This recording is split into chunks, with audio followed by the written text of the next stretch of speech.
Hello and welcome to San Juan High Radio News and Just Messing Around. My name is Jay and today we have a special guest from Hollywood. Would you like to introduce yourself? Hi, I'm Audrey Mesley. I work for Fox Entertainment in Los Angeles, California, and my background is basically production and development, so I call myself a producer.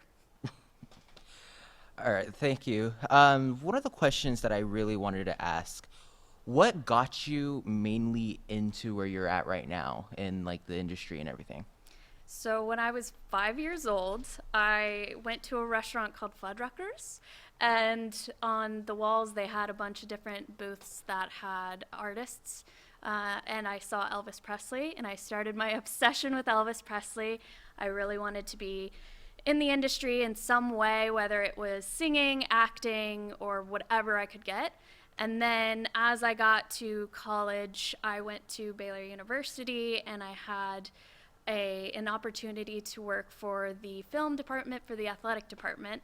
And that's where I got to learn everything about production, any sort of, job within production. And I realized very quickly I did not want to go into acting or singing. I truly wanted to be on the other side of the camera and start making decisions and bringing people together in a room. And so, of course, that's what a producer does. And after I graduated college, I worked a little bit with a production company out of Houston and got to really see the documentary, like long form, of how to create content. And I realized very quickly that I wanted to do this in LA. So I moved to LA and now I'm here.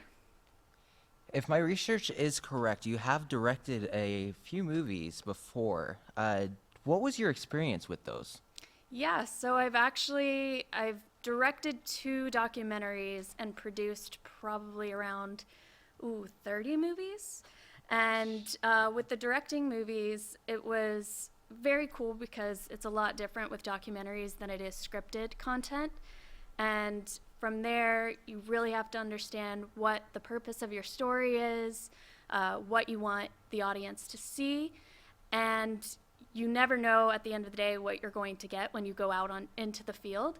And so, And that's kind of like just the perk of it, pretty much. exactly, right. It's like So, no matter what, it's like even if you've prepared and everything, it's like you never know the full outcome. exactly, which is exciting, right? Because then when you get into like the scripting process is so different, right? You have that outline, then you get into the field, you start interviewing people, you start recording different things that are happening, and when you get into the edit bays, you realize this was not like the outline at all.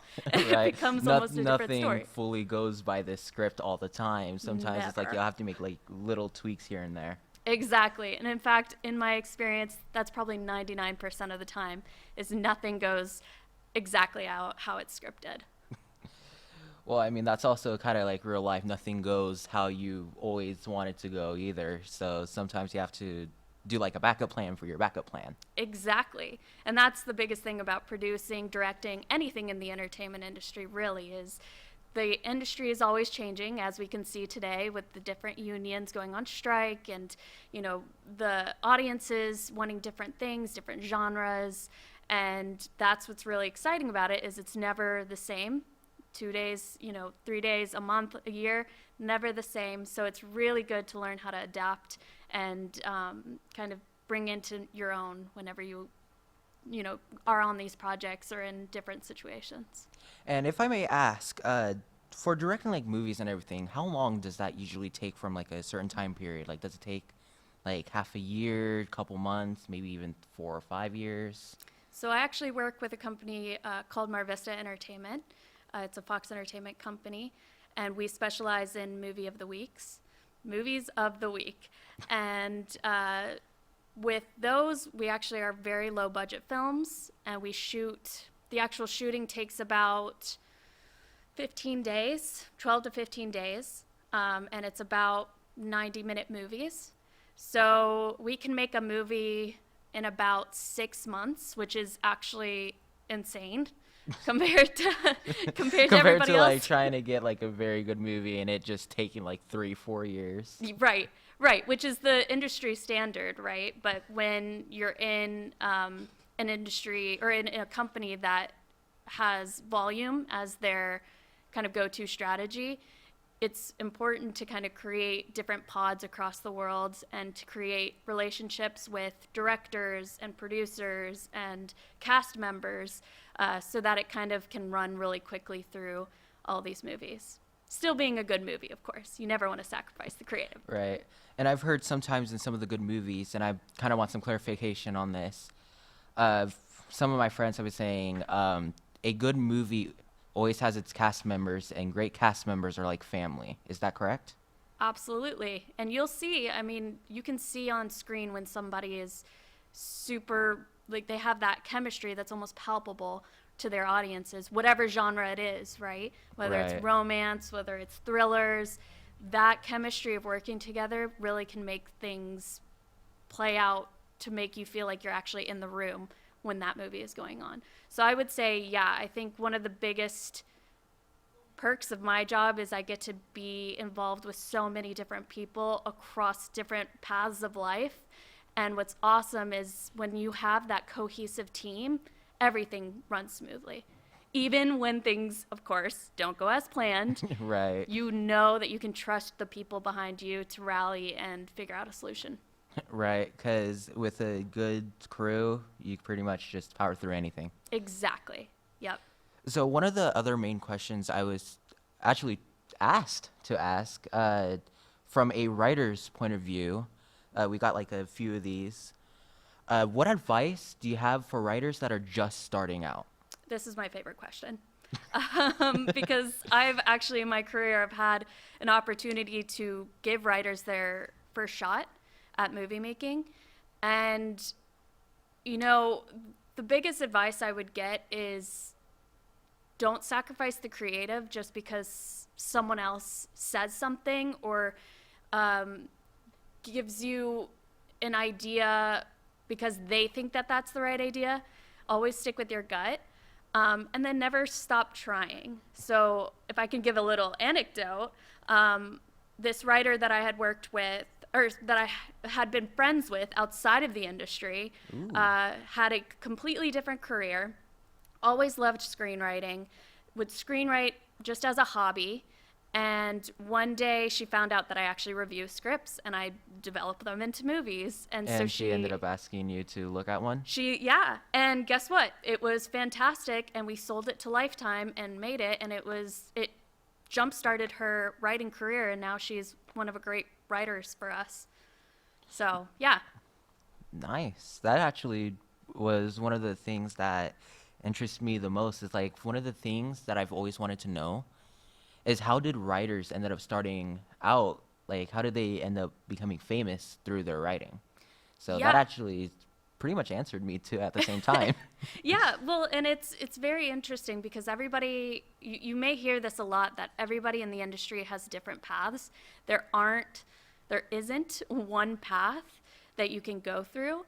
Some people end up going in post-production and realize through editing or through, being on set or in the booth for ADR, whatever it is, that they actually want to control the creative and create ideas.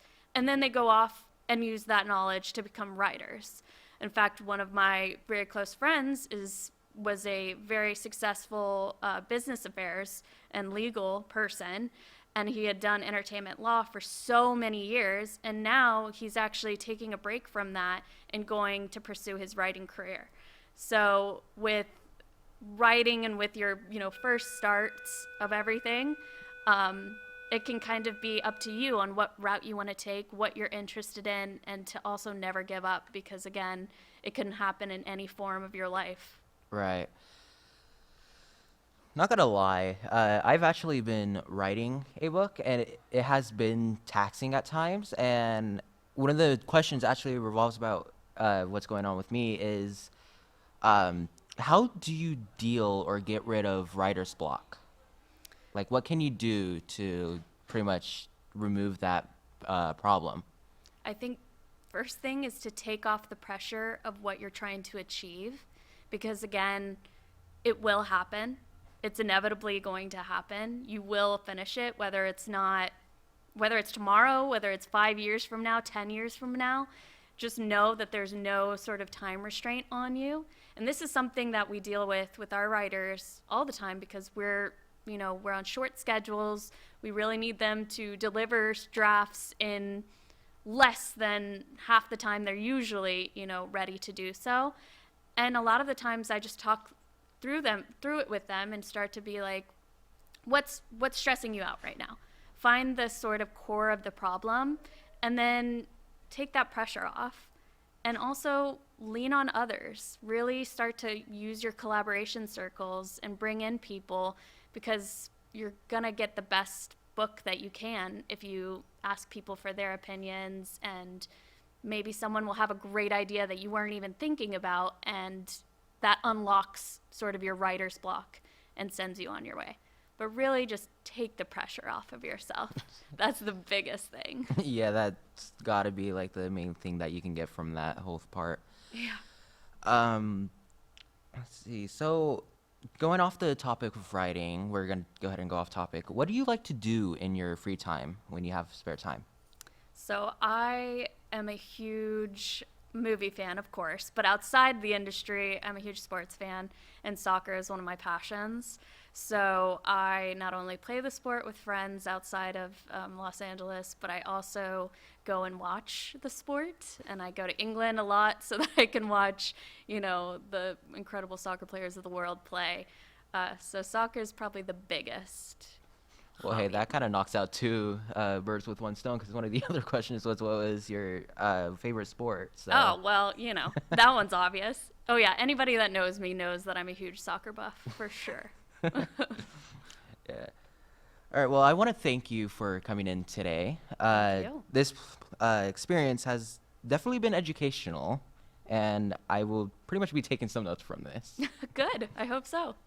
I'm glad you were able to take your time and come in for the interview. So for that, I want to say thank you. Absolutely. And I hope you have a good day. Thank you. You too. All right, guys. That will be the end of this podcast. I hope you guys had fun and can take something from this. Again, you can follow us at San Juan High Radio News, and you can follow me personally at Just Messing Around. Thank you. I hope you have a wonderful day. Bye-bye.